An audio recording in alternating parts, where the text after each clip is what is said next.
What up, people? Welcome to the Doing Everything Different podcast. I'm your host, and today we have a very, very special guest, a good friend of mine, speaker, entrepreneur, recent tech co-founder, Arel Moodie, and I forgot to mention, overall dope dude. Arel, welcome to the show. Listen, I want everyone to write into this show and petition that the pre-show conversations must be recorded, because Devin, yeah, that's true. I'm sure this is going to be a wonderful episode, but just love the questions and the things that get said before. So if you're listening to this and you want to know, wait, what did you talk about before? I want you to write in a letter and say, record your pre-show. That's the stuff we want to say. We should probably do that, huh? 2024 goals. There you go. But no, I appreciate you coming to the show. It's funny how things changed, right? The world has changed, and it's even interesting to see you at home, right? Because I think that there has been so much on the road travel before, and 2020 has allowed us as entrepreneurs, as people that travel a lot, to be able to kind of readjust and kind of reorganize certain things. So it's dope to kind of hear your story and how that transition for you. And just kind of talk about what you're currently up to and how this new world is. We were talking about that. You talk about the pre-show. We were talking about that and how the world is just kind of changing and kids growing up in these new environments. So excited to hear a little bit more about that. Yeah, man, same. You know, for those of you who don't know, which I don't expect anyone to know this, you know, Devin and I have known each other for a long time, and we were doing speaking engagements out all over the country together, you know, way back in the day, like the early 2010s. Seems like such a long time ago, but it isn't, right? Like 2010, 2011. So, you know, most of my life has been spent, you know, traveling and speaking and going to events, and I still do a lot of that, and I still love doing that. But you know, that pandemic experience we had a few years ago kind of accelerated some of the goals that we want to have of like lifestyle design and what kind of, you know, impact, and what are those like big swings that maybe we've thought about, but, you know, put in the closet because we were so busy with life. So, you know, that's obviously evolved and led to the different businesses that I have now. But it's an interesting journey, and I think that entrepreneurial journey also, for so many people going through it, I think they think it's supposed to be one way. They think it's supposed to be like this. I start, and in 2 years, I'm really, really successful and really, really famous and doing crazy cool things. I think we see artists like who's the artist right now? Depending upon when you're watching this, we'll either date this episode. But there's an artist right now named Tyler. Have you heard that song "Water" by Tyler? Oh yeah. Right. So it's like she's the biggest song. Like she's on the craziest PR run, you know. So for her, 6 months ago, no one knew who she was, and now she's one of the biggest artists. So I think when we have those examples, we think that's what is normalcy, but that's such a, you know, unicorn of an experience. Mm-hmm. Yeah, very, very true. She was talking about, I just saw an interview on TikTok, and she was saying now the biggest thing that she was waiting for was Drake to follow her. And she said that when he did, it was just like, okay, this is real. You know, this is something that's happening. She got Grammy nomination, you know? So really? Yeah. So literally she went from 6 months ago, no one knew who she is. Within a 6 month span, Grammy nominated, Drake's in the DMs. Oh, hold on. I got this weird, geez Louise. Sorry, hold on. There's this weird Mac feature where they have this thing called reactions, and I just turned it off. I forget that it was turned on. So if I do certain movements, it'll capture those movements and turn them into like on-screen emojis. It's super annoying. Yeah. Got it. I didn't even see it. It just kind of paused. So we're all good. Oh, okay, cool. So we'll shout out to your post team for editing it. There or we'll leave it in. Or we'll leave it in. You don't even have to worry about it. We want this to be natural and real. That's the thing that we talk about, doing everything different. We want it to be authentic. Yeah. But no, I want to take it back, because I think that from where we met, like what you said on the tour, you were such a big inspiration. I remember I joined the tour, started speaking, kind of sharing my story about entrepreneurship.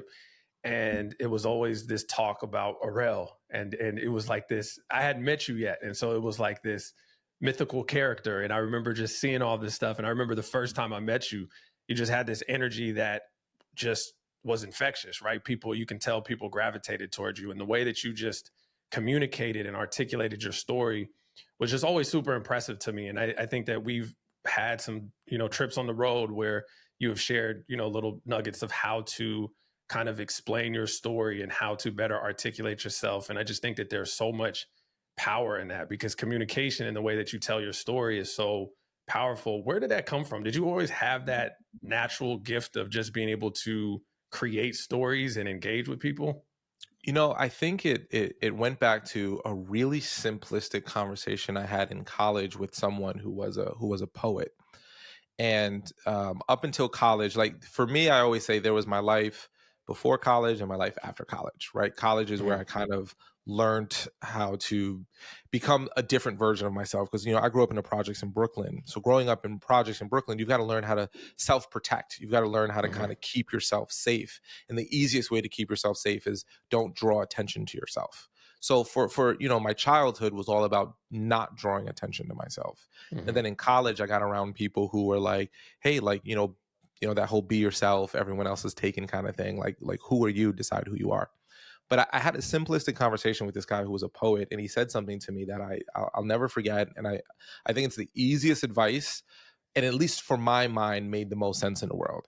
He said, your job is to paint a picture with your words.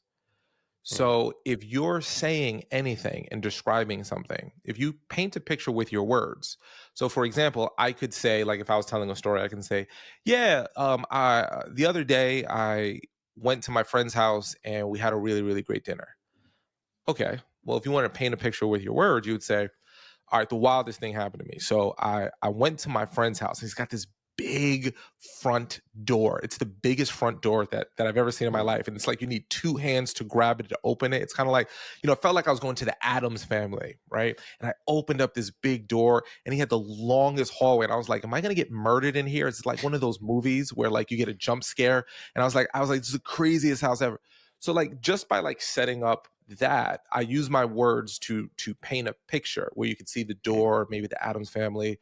So I kind of learned that when you were telling stories, I would think about first what I wanted to say, and then I would think about what words I would need to use to paint a picture of what I wanted to say.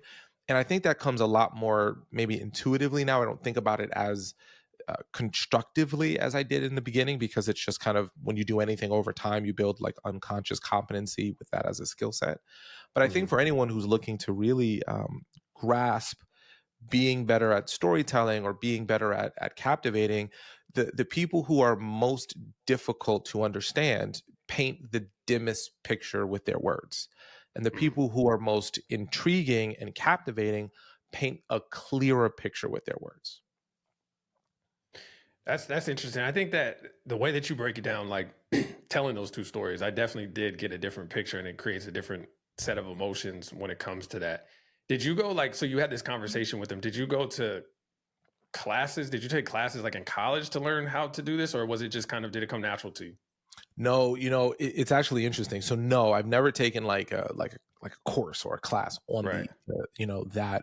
I'm sure I've read books. I've gone to maybe like professional development as I got older, but not in those beginning phases. It was more about I had a natural fascination about why is it when I tell a joke, nobody laughs, but when Hmm. Devin tells a joke, everybody laughs. And that was always that's been a natural interest of mine for some time, because I'd be like, why is that kid cool and I'm not? Or why is Hmm. it that like Devin just has a hat and a beard and a t-shirt, but damn it, he looks so smooth. What the hell is it about that makes it like, so I think I've always had that, like, why does like one person could wear a hat, have a beard, have a t-shirt on, and you Hmm. wouldn't even look twice at him.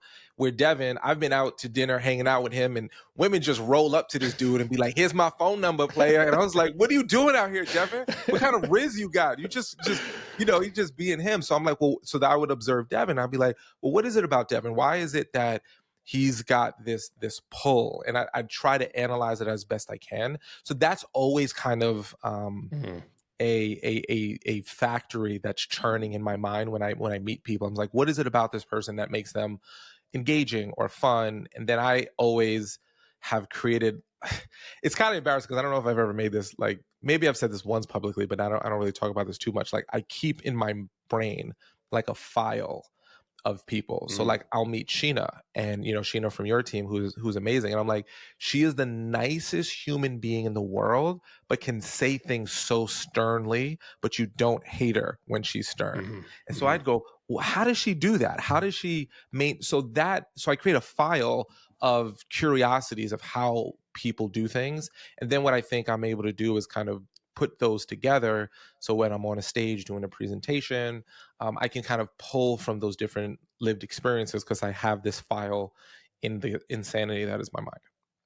I love that. Let me ask you a question, because I think that sounds the observant side of things. And you talked about growing up in the projects, right? So navigating these Mhm. dangerous environments and, things going on around you.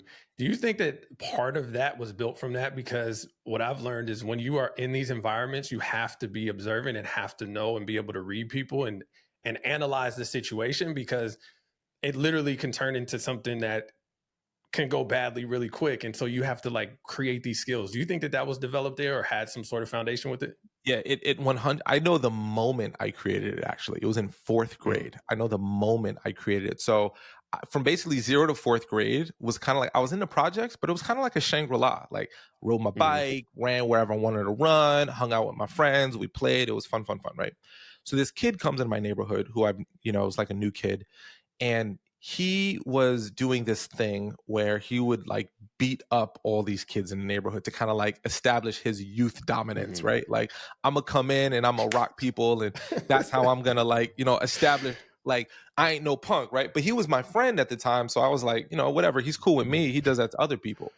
So one day we were like play wrestling, and I guess he didn't like. I still remember I did this. You remember Tatanka from back in the day? He used to do this chop. Anyway, Oh yeah, he's yeah, the yeah, yeah. The chop. Yeah, yeah, yeah, yeah. yeah, he was a wrestler from back in the day. He used to do Tatanka chops. Anyway, I hit him with the chop. He didn't like it for whatever reason. I didn't like hit him, but he didn't like it. So he punches me in the face, and I was like, dude, what do you like? It was such a like cognitive dissonance, like shock. Mm, And then a bunch of kids came around, right? And a bunch of the kids, because fight, fight, fight, people like to circle and watch it. But a bunch of the people who were circling and watching it were my friends. These were people mm, who I'm like, you're supposed to be like, yo, what are y'all doing? Don't fight. We're friends. But instead, they were mhm, egging it on. And I was trying to like stop the kid from fighting because I was like, dude, we're friends. Then he continued to punch me. And I said, you know what? Let me just get out of this. And I ran. And then instead of it mm, being over, the group of kids followed me. Right. And I had to do this thing where I ran behind one building and I hid and I kind of act like I was going to go in one direction and like turned around and ran another. And I ran upstairs, and it was the first time I had been in a physical fight, and I was upset at myself because I didn't fight back. I didn't, mhm, I was like, I didn't want to fight back because it was like, it's like you getting mad at me because I like spilled water on you and you punching me. And I'm like, Devin, like, what are you doing? Like, we're friends. mhm, Like, I don't want to fight you, dude. And you just keep going, but I didn't have it in me to, right? So what happened from that is, I had these like lumps on the side of like one side of my head, but I didn't want my dad to know that I got beat up. So mhm, I learned how to like sit at the kitchen table and angle myself so that the side where I had any lumps where he could be like, what the hell happened to your head, was never in his visual. Then when I went outside, I started learning like, okay, who, where was I when that bad thing happened? Oh, I was deeper mm, onto that side of the neighborhood where I didn't really know anyone. And okay, there was a group of people that were surrounding me, but there was probably like maybe 10 to 15 people. Maybe only three of them were my friends. So they were probably scared to say anything because they didn't know who the other people were. So literally, almost as a matter of survival, I started piecing together, okay, on this side of the neighborhood, that's where mhm, bad things happen. These kids were there when it happened. If I see them, I probably don't want to hang out with them. So it literally became almost survival from that moment because I started expanding my view of, well, when a fight happens, what happens right before the fight happens? And then I started having almost like a spidey sense to like when violence was about to break out. So I could be like, yo, we got to dip because it's about to go mhm, down in here. I just know it. And almost every time it would. So I think so much of my childhood was learning how to, because I wasn't, a very violent. I'm still not a very violent person. So like fighting wasn't going to be how I established my dominance. The girls didn't like me growing up, so I wasn't gonna like, pull any girls with my charisma or anything like that. So I think without having the words that I have now. Like, I can look back now and describe it much differently than then. But back then it was just pure survival. Like, how do I Hmm. get from Monday to Tuesday? But it was Hmm. building these skills of observation. And that's how my brain decided to like make sense of the world. And start developing. It's so crazy of how much our our youth shapes that and creates these and how we have this environment, right? Because I think I think it's true, right? You start, like you said, you start navigating. That's the reason why I even asked, because I know that those stories and that foundation of growing up in areas like that, you have to learn how to navigate, because there's a lot of situations that can turn bad real quick. And if you're not aware of that, you know, you're you could end up in some interesting situations. Yeah.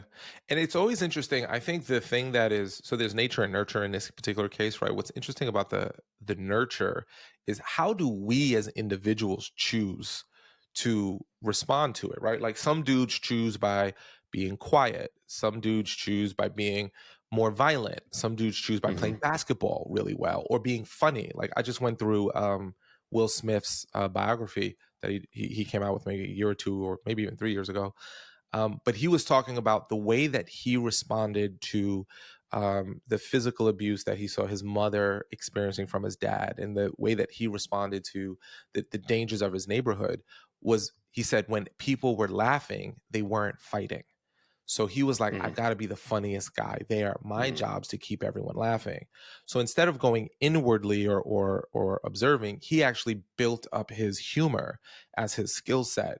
So I think the thing that's unique about all of us, and what I would encourage people to maybe do, is ask themselves, what skill do I have now that was built almost as a defense mechanism Hmm. to survive um, whatever was that part of my childhood that was not going the way that I would have probably wanted it to go from a child perspective, right? We build these different things, and then those things become our core personality traits. It becomes that thing that allows us to navigate as an adult. And we may not even realize, like, oh, yeah, like the reason I got into drawing, or the reason I got into this, was because it allowed me to something. And but it's interesting Hmm. when we look back, there really is a kind of a genesis of who we are based on how we navigate surviving childhood experiences.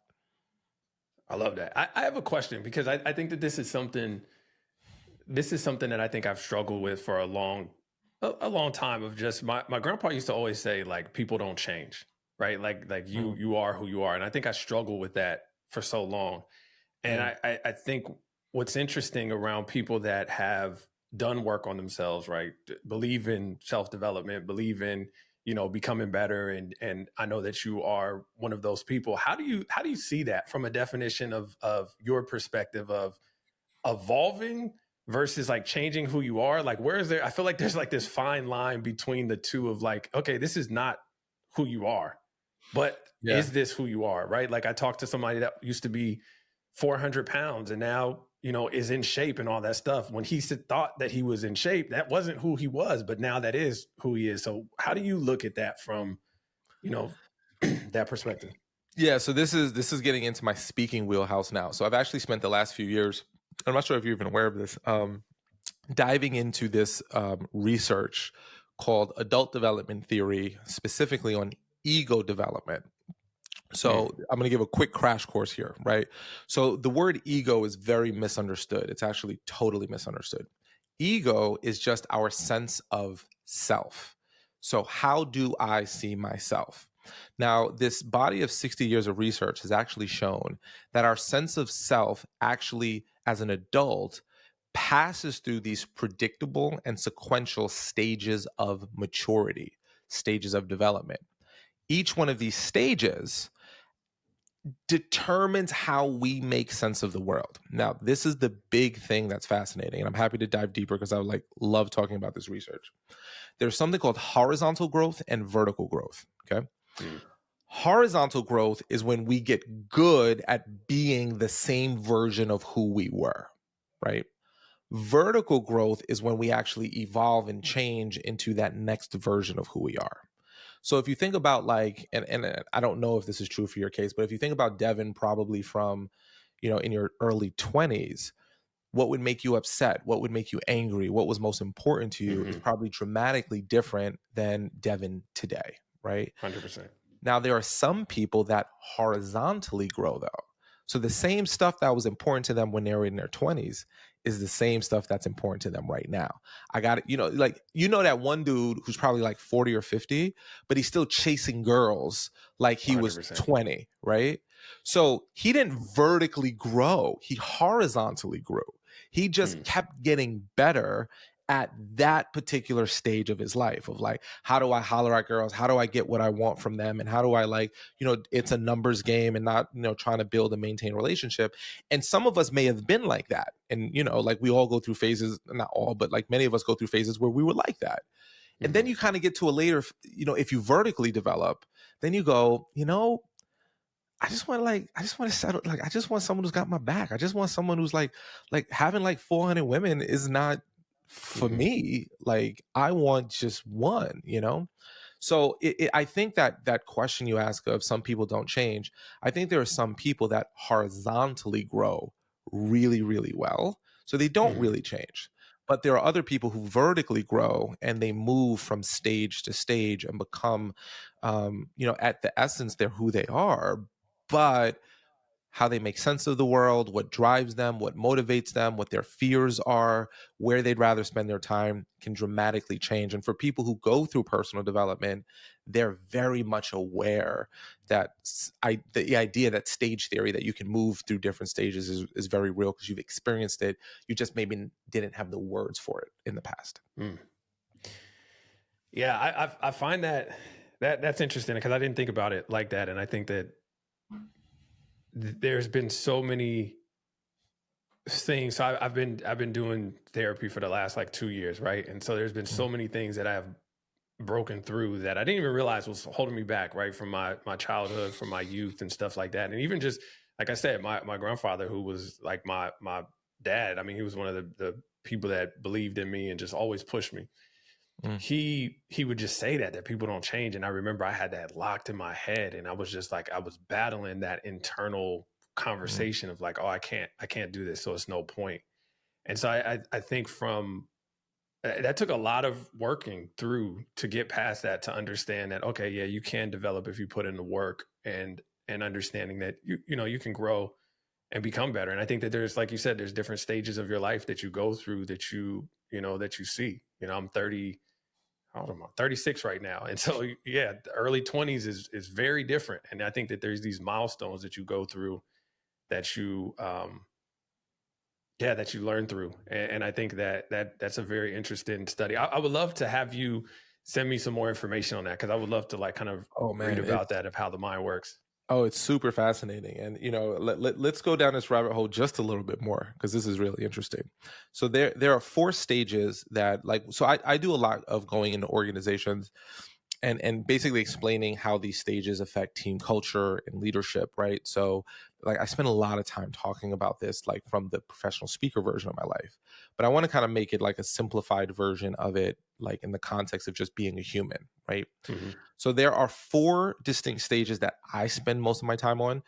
There are more stages than these four, but 85% of the population fall into these four stages. So that's just where I spend most of my time. So these are called conventional stages. There are post-conventional, which happy to get into, which is way more, as you develop, it becomes more interesting. But the first stage we all start at is called the self-centric stage. This is when the entirety of the world is built through the lens of what can I get from it? How do I defend myself against anyone trying to take advantage of me or, scam me or treat me poorly? And the moment I think you're going to do something like that, like treat me poorly or scam me, I get very upset.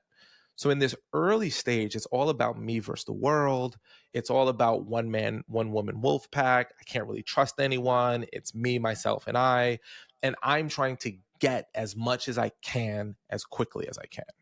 And people can actually live their whole life in that stage and just horizontally grow in it. Now, if you develop out of that stage, the very next stage is called the group centric stage. The group-centric Mm, stage is characterized by, I need to feel a sense of belonging. I need to feel like I'm part of a group. I actually want a group to represent me. So, as an example, for some of us, it might be being an artist, right? So, oh, you know what? The art community, that's my group. That's my people. Those are the people who get me. And now they represent you. So, in my younger years, entrepreneurs, and still to a large extent now, entrepreneurship was one of my main groups, right? Like that was the group where it's like, this is what I'm about. I'm not gonna get a job. I'm not like those people. So in mhm, group centric, there's a very high us versus them mentality. Here's what we do and we're right, and here's what they do and they're wrong.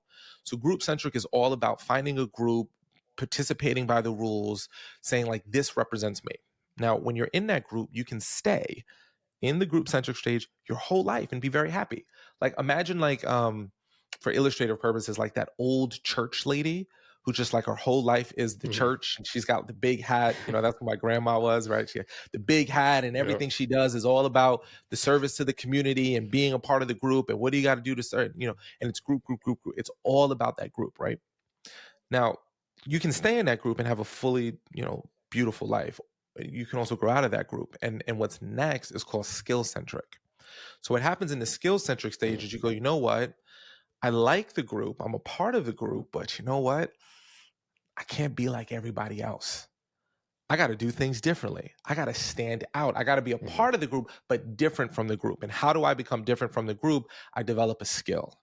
I develop something that isn't just what I do, it's who I am. It represents me. And I want to become the best at that skill. You don't have to force me to learn about the skill. You don't have to force me to, read on it. I want to because I want to become the best at it, and the skill becomes you. Now, there's a lot of challenges in this stage because you become very critical of other people if they're not as good as you are in the skill, and you kind of go like, I figured it out, you haven't figured it out, what's wrong with you? So it's like, it's a lot of like, come on buddy, get your act together, like this is how you're supposed to do things. There's a yeah. one way to do things.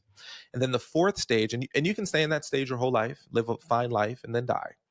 But if you get past it, you actually become what's called the achiever stage. This is a totally different ballgame. Multiple perspectives become real. You start seeing past experiences and future experiences almost with the same clarity as you see today. You care about developing other people. You set goals at a very high level, and you have to achieve the goal. Why? Because you just have to. Why do you need to Mhm, get that goal? I don't know. I just have to. It's just what I got to do. So you become very big on analyzing and achieving. You realize you can't do everything yourself. So you build teams, not just like people around you to help you get what you want, but you actually want to help them be the best versions of them to help elevate the overall goal. And it's not about mm, how good you are, it's about how you develop. And so if I very quickly walk someone through like, so Kobe Bryant's one of my favorite players. Whether you like Kobe or hate Kobe is irrelevant. But if you look at Kobe, um, he represents this journey perfectly in his life experience, right? He started out as a dude, it's all about me. I'm gonna go out there. I'm 17 in the league. I'm gonna score. I'm gonna show everyone how great I am and why I deserve to be here, right? Then he kind of went into this like, well, you know what? I want to be part of the greats.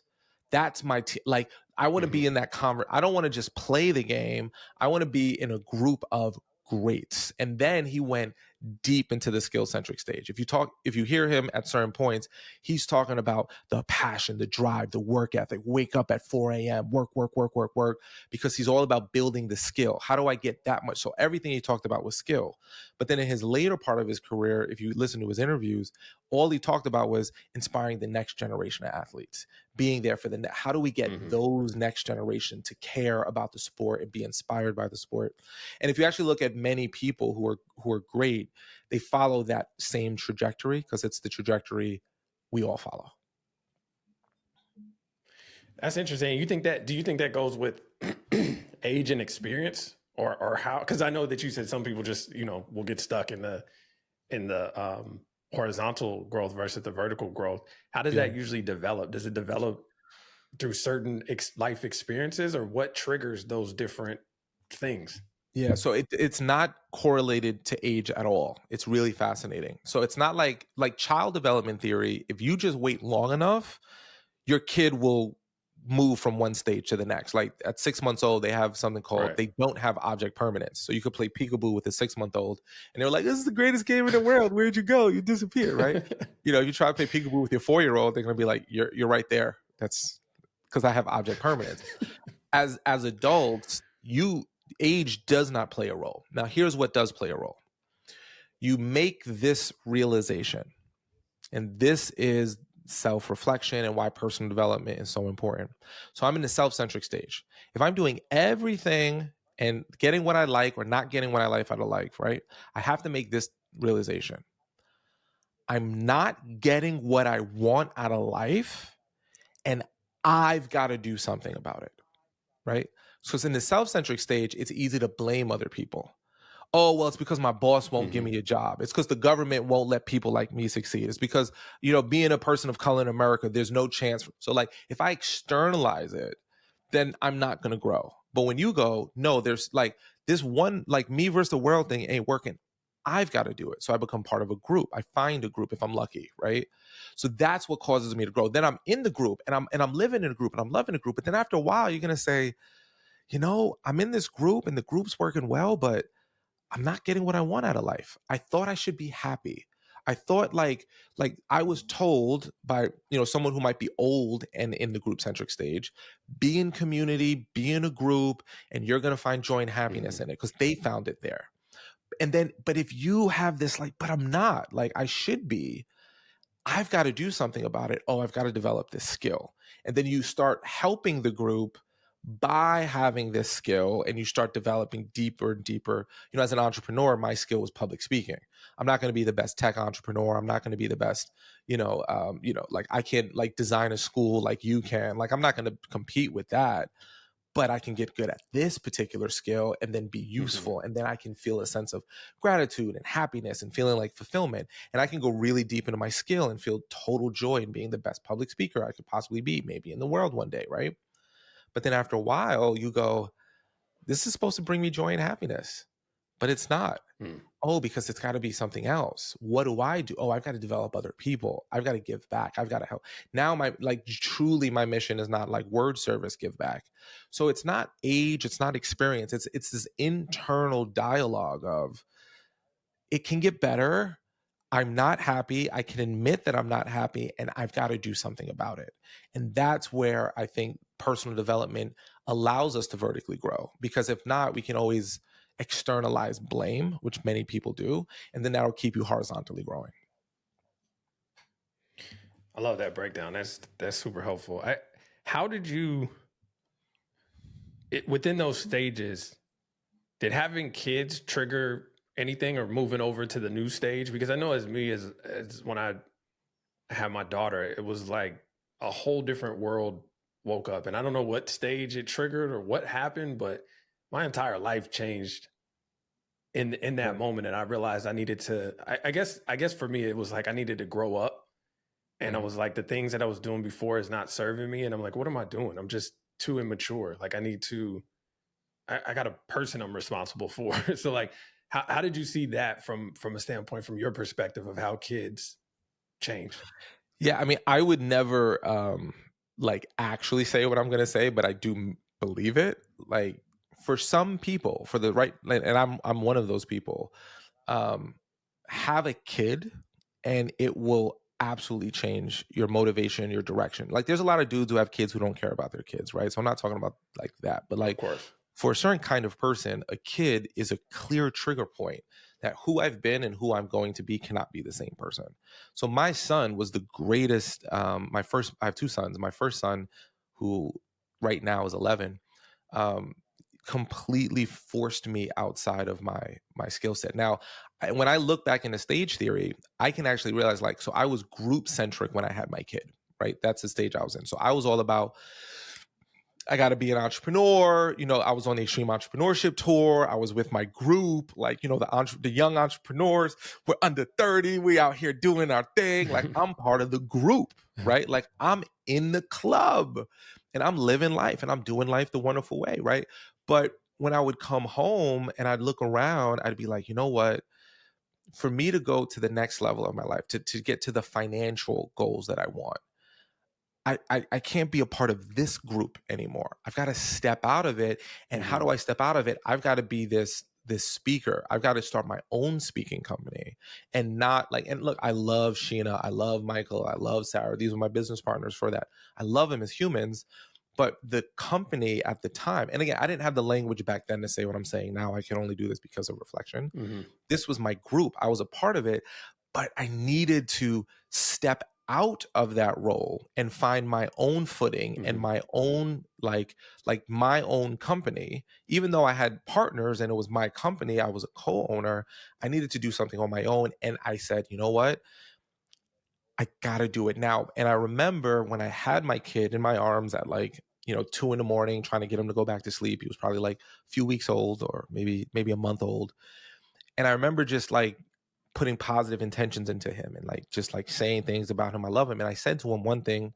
I said, "Son, I may not always have the right choice, or I may not always know what to do, but I will never expect something of you that I would not expect of Hmm. myself." And what I realized when I said that to myself was like, I want to take this jump. I want to do this thing, but I'm afraid to do it because I don't want to leave my group. I don't want to leave my people behind. I love them, but to get to the next level, I have to. And I was fearful of it. And I was like, if I wouldn't want him to live in that fear, I can't live in that fear. And that's one of the reasons why I moved on and started my own speaking business, because I wanted to exemplify that I believed it, not just for me, but like for how I would parent him. So that was the trigger for me. So I think we might have different triggers of maybe I need to stop running in the streets, or maybe I need to be more responsible. For me, it was Hmm. I need to double down on my skill and then trust myself that I could build something. And I don't think I would have done that without my son being born. Yeah, kids will kids will change your entire world. I remember my daughter sparked, I guess, really the therapy aspect of it, to start really doing some work on myself, because I Mm. struggled with having a kid, right? Because I was free. I got to do what I wanted to do when I wanted to do. Nobody told me what to do. Like, that was just my life. I've always been that way, always, from as a kid. And so now it's like getting this responsibility put on you. And I wasn't, at the time, I wasn't like really where I wanted to be in business. It was just like it was crazy. And then right after I had her, COVID happened. I mean, it was like I don't know what it triggered and what sense of it, but it triggered like a lot of stuff. And it was some hard work to get to a point of acceptance and like peace with it, And so I think that, yeah, those stages that you talk about are really fascinating. Are there some books that you would recommend for people to kind of like read on that, or Yeah, to so go there's into a that lot deeper? of research papers. It's fascinating. There's not nearly as many books that there should be, or books that I think are good, but the by far the most complete body of work on this is by a woman named Dr. Suzanne Cook Greuter. And she wrote a white paper, a research paper called The 9 Levels of Ego Embrace, I think. I could be saying it wrong, but if you look Mm. up, like I'll send you the link for it. It's this really, really, really great thing, and it breaks down, because I'm scratching like a tenth of a percent of the surface of like, because there's also things about, I think it's fascinating perspective, right? So I'll go into this real quick. In the self-centric stage, that first stage I mentioned, my perspective is only how do people treat me. I literally don't Hmm. have the perspective of how I occur to other people, right? So have you ever met someone who you're like, anyone could see that that was a jerk thing to do, except the person who did it? Because they're like, no, I wasn't being a jerk. I was just being like a nice person. They interpreted what I was doing as being mean. That's their problem, not my problem. I know what my intentions are. Like, so your perspective in that first stage is only about me. When you get to later stages, you actually widen your perspective. In the group centric stage, you become aware of how do other people feel. How do other people, like, how does someone perceive me?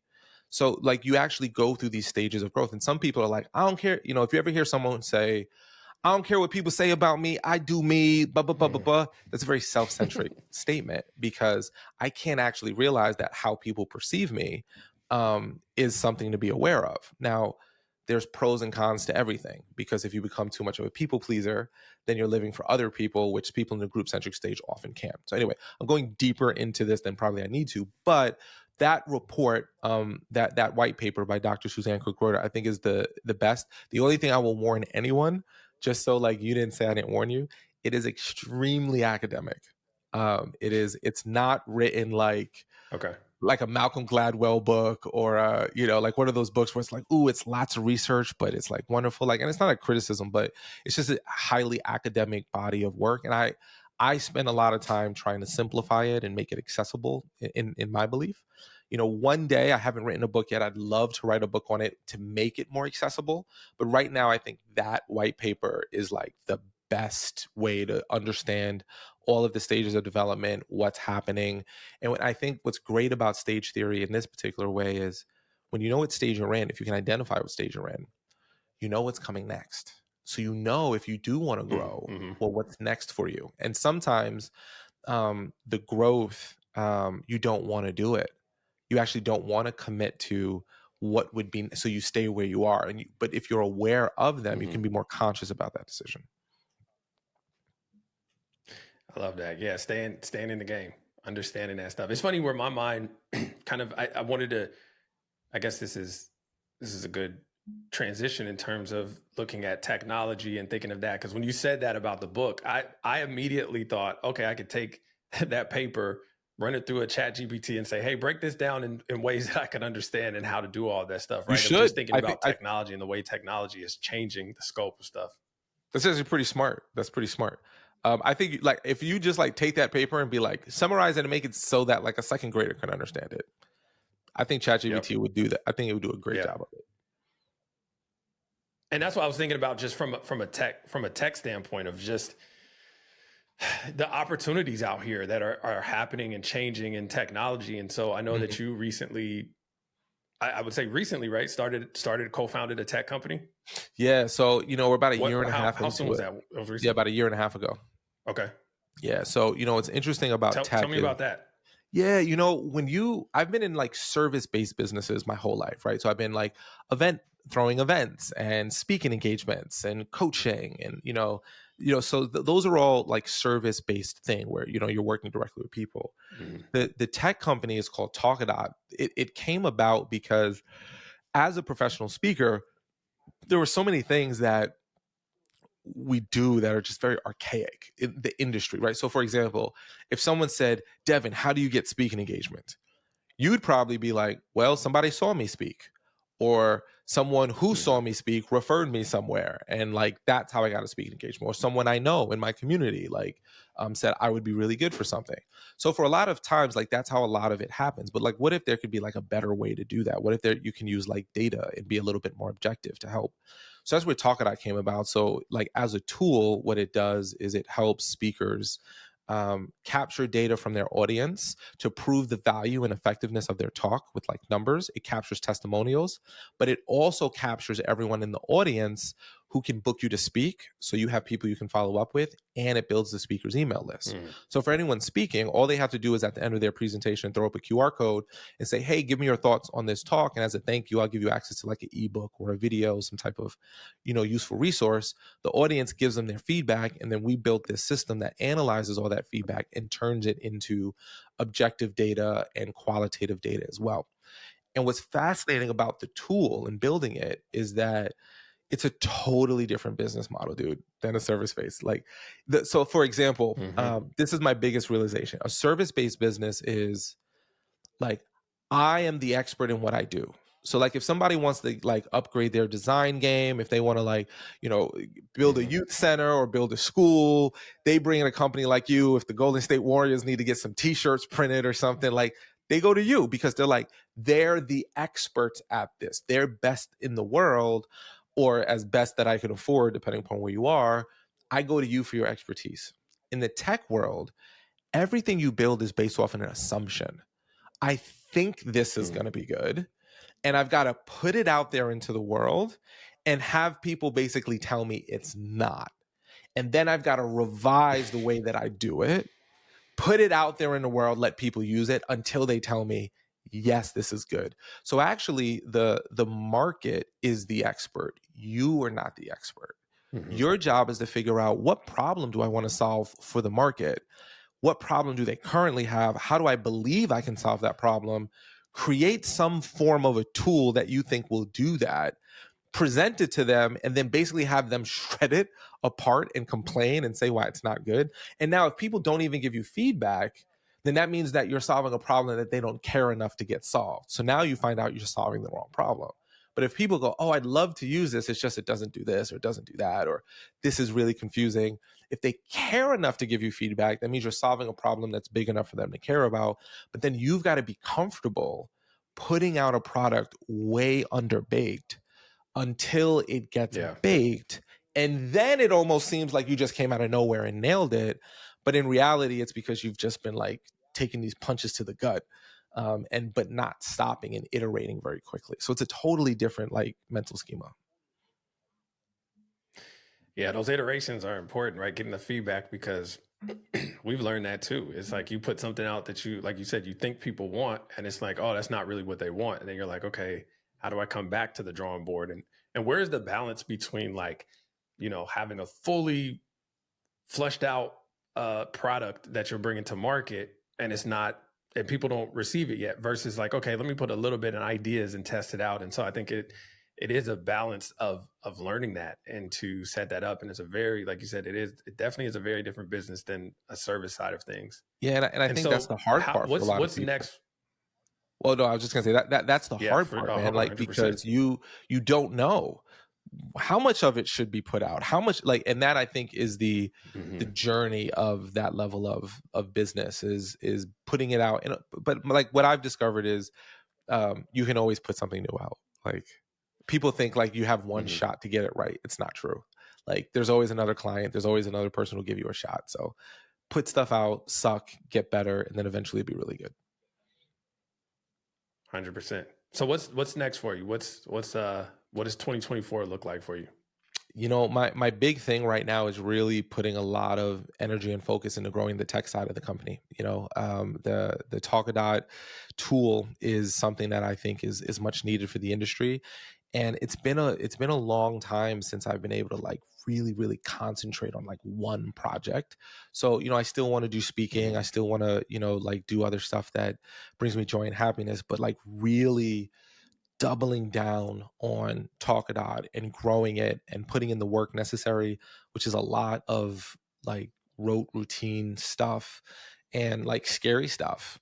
So my goal is to get Talkadot into a place where, and it probably won't happen in 1 year, but our goal is for Talkadot to kind of become like the trust pilot of speakers, where like if events need to choose a speaker, they can go to Talkadot and like they can see all this data and go, okay, I can trust this data. I want to bring this person in. So we've got to get more speakers using Talkadot.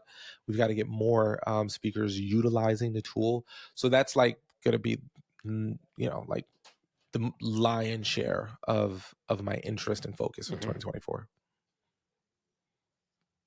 I love that. What would you say is the biggest? Because we're at the end of 2023, which is doesn't even make Crazy. sense. Yeah, yeah. What would you say was the biggest highlight of this year for you? Man. Um, I did some really cool, I did a couple of cool things that kind of parallel, right? So on one hand, on the tech side, we grew this year. So we started this year, and just the ability to, this year we hired um, three, and we're on our fourth hire by the end of this year. Like in a couple of weeks, we'll probably have our That's fourth cool. hire. So to take something that a year ago we had 0 employees, and this year to have 4 employees because we're growing, like that's a really really big highlight for me, because it's like indicating that this thing that was an idea a year ago, which was like I don't know if it'll even work, to like no, this is now like a legitimate thing. Like for anyone who does entrepreneurship, to make that jump from like idea, this thing that I kind of would love to do, to like, yo, this is a legitimate thing with employees and it's working, is like a huge highlight. And then on a very personal level, I got to I got to go and stay at this this apartment, and I want a quick story just as a highlight. Like, I got to take my family, and we stayed at this apartment that literally overlooked Central Park. It's an apartment on Billionaires Row. It's one of the most beautiful things, most beautiful places I've ever seen. It's a view that very few people have ever seen unobstructed of New York City. And I got to spend a few days there with my family, and we got to literally live this incredible experience. Like, we literally walked across the street with Central Park. Like, we got to spend all day in Central Park and then jump back into like this huge apartment that was beautiful. And I got to experience that with my kids. And I remember looking out the window and being like, yo, I grew up in the projects, you know, like I grew up in a project building, and I'm getting to experience this and see this view.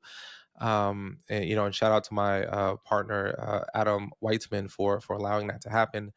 It was a highlight of, it was not even like a highlight of my like year. It was like a life highlight. Like, I'll always remember that experience and having my kids see that. And, you know, I got to have my dad come visit. I was like, you gotta check out this place I'm in. And I saw that. He was like, yo, like, this place is great. You know, like, so that was like a very just, it was just a beautiful moment. It was a very beautiful moment. I saw the pictures, that view. I saw the picture of you looking out on Central Park, and I was like, damn, that is crazy. It's such a rare thing, and to be able to experience it is something I will never take lightly. And have all your family there to experience it. That's 100%. That makes it even better.